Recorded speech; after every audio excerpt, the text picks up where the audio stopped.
E aí pessoal, tudo bem com vocês? Aqui é o Diedan. E sabadou, né?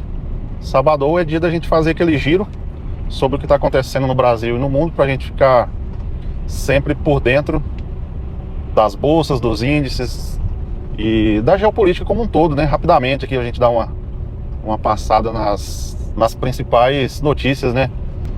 Começando aqui pelo Brasil, o nosso querido Ibovespa, que é o principal índice da Bolsa Brasileira, ele encerrou a semana com 141 mil pontos e atingiu o maior nível da história. E isso é muito bom. A alta de 0,23% no último pregão, ele veio após a decisão do STF sobre o IOF. O que impulsionou o Ibovespa, né, de maneira positiva, essa decisão do STF suspendendo alterações do IOF. E também o que puxou a alta do Ibovespa foi o otimismo com o setor financeiro e a entrada de capital estrangeiro no país. Olha só, quem diria, né? E o IOF, ele é um imposto sobre as operações financeiras. Está muito falado ultimamente, aí, muito repercutido pelas mídias. Esse IOF, ele afeta empréstimos, câmbios, investimentos, e uma mudança mal feita poderia assustar os investidores. E quando o STF ele anulou parte aí das medidas, o mercado ele deu uma respirada, né? O mercado ficou mais aliviado. E nos Estados Unidos a tecnologia ela está em alta e as pequenas empresas estão ganhando força. O índice Nasdaq, que são as empresas de tecnologia, subiram 26% desde abril. O S&P 500, que são as maiores empresas, as 500 maiores empresas dos Estados Unidos, elas fecharam com a alta de 5,5% no ano. E o Russell, que são as pequenas empresas, subiu 3,5% na última semana. Por que está subindo tanto os índices lá nos Estados Unidos? As grandes empresas de tecnologia, elas estão com um lucro forte porque está sendo puxado por inteligência artificial, nuvem e chips. Já as pequenas empresas, elas se beneficiam da expectativa que o Federal Reserve pode cortar os juros em breve. E aí o investidor ele fica de olho ali nas pequenas empresas e alguns já vão ali fazendo os aportes. Então as pequenas empresas estão se beneficiando muito desse cenário aí. Por exemplo, empresas como Nvidia, Microsoft e Apple, elas continuam crescendo com a demanda por inteligência artificial. Ao mesmo tempo, as empresas menores, elas estão mais atrativas, porque o seu preço, o preço ainda continua baixo. E aí o investidor consegue enxergar uma oportunidade nisso, sabe? Tem a questão da entrada de capital, que os fundos globais estão recebendo bilhões. Os investidores eles voltam com força no mercado. Exemplos disso os fundos de ações, que receberam aí 43 bilhões, que foi a maior entrada em 8 meses. Os Estados Unidos entrou 31 bilhões, a Europa entrou 9,3 bilhões, fundos de renda fixa 15 bilhões. Fundos de ouro é a sexta semana seguida de entrada de dinheiro em fundos de ouro. E eu preciso até fazer um vídeo falando sobre ouro, que é muito importante nesse momento aí. Assim, o que é isso? O que essa entrada de dinheiro quer dizer? O que isso quer dizer? Isso aí, quando você vê esse momento, isso aí mostra que os investidores eles estão ganhando confiança para voltar para as bolsas, mas também estão equilibrando com ativos seguros, ou seja, eles estão diversificando. Se você é investidor, isso pode ser um sinal para analisar com calma oportunidades, tanto na bolsa quanto na renda fixa. E o mercado ele está mais aberto ao risco. Então temos que seguir com cautela, né? Bom, e nos Estados Unidos o que mais está pegando ali é o famoso tarifaço do Trump, né? Que ainda perdura aí nas bolsas. E até o dia 9 de julho, os Estados Unidos eles precisam decidir se vão renovar ou suspender as tarifas sobre Vietnã, Índia e Japão, certo? E por que que isso importa para nós?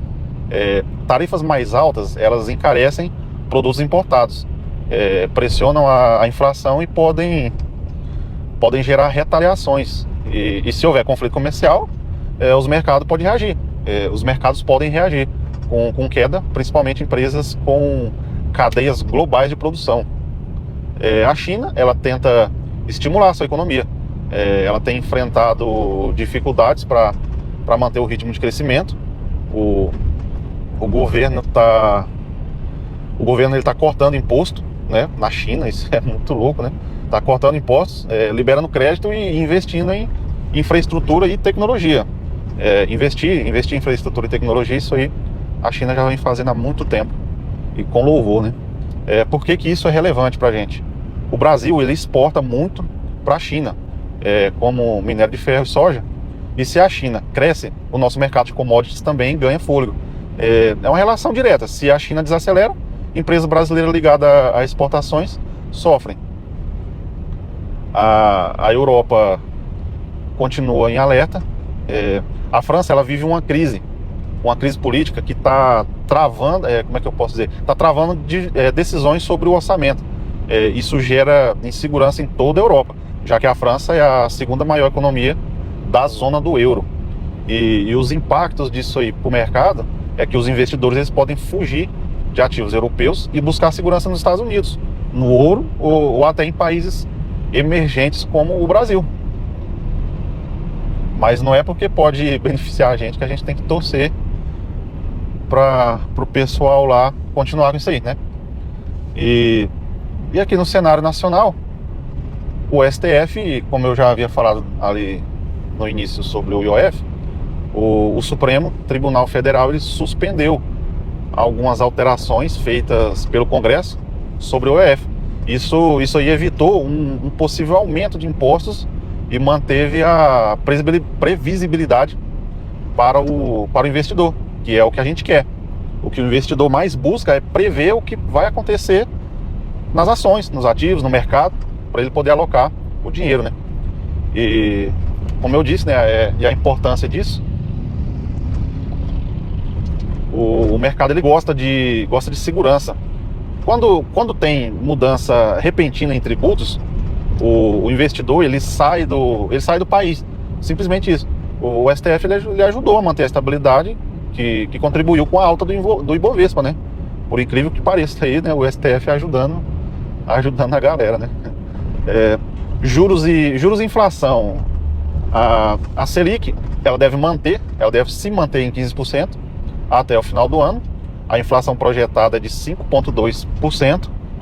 E uma possível queda da Selic só ali para 2026, ali, fevereiro ali mais ou menos, né? É a previsão. E para o investidor, juros altos favorecem a renda fixa, mas também pressionam empresas com dívidas. E se você investe em ações, é importante escolher empresa com caixa saudável e bons fundamentos, né? Uma dicasinha. Bom, e o que vem por aí? O que a gente já está de olho? Os próximos eventos. 9 de julho, que é a decisão dos Estados Unidos sobre as tarifas internacionais. O payroll, que é o dado de emprego nos Estados Unidos, dado de emprego, desemprego e salário. Isso é muito importante, isso afeta aqui a gente como investidor. E essas novas movimentações do STF e do Congresso no Brasil sobre o IOF, isso aí ainda vai gerar muita oscilação no nosso Ibovespa.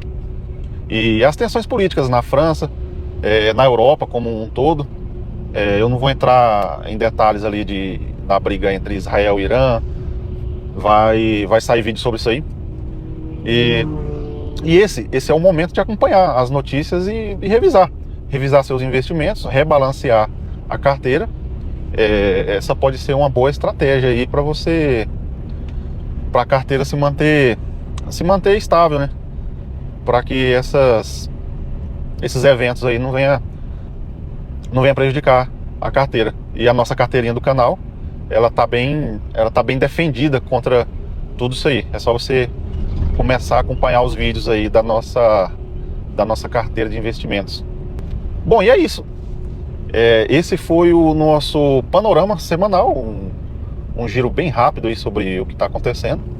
Se você curtiu o vídeo, se te agregou algum tipo de informação relevante, deixa o like aí, compartilha com aquele amigo investidor e comenta aqui o que mais que te chamou a atenção.